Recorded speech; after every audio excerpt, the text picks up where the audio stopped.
Asante. Lina ukweli na ndio maana inabidi uwe makini sana na content ambazo zipo kwenye vipodozi ambavyo vinatumia. Je, vina vichocheo gani mle ndani ambavyo havita interfere na hormone. Kwa hiyo nipende tu kushauri, yani watu wasitumie tu kila kitu, wawe tayari kuchunguza hivyo vile viambata ambavyo vimewekwa kwenye vipodozi. Je, haviendi kusababisha? Kwa na maana kuna vitu vingi sana ambavyo vinaendelea, ukiviangalia ni kwenye hivyo vipodozi, kwenye vyakula tunavyokula, kwenye vinywaji ambavyo vipo.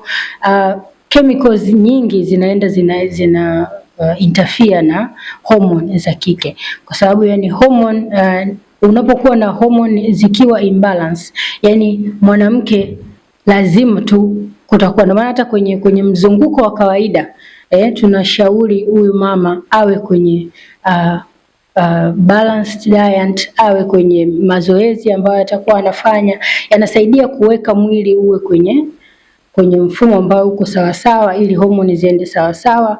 Kama ni kipindi cha reproduction, basi uweze kuproduce mayai ambayo yako quality na uweze kushika ujauzito na vipindi vingine vya mabadiliko viweze kuendelea sawasawa.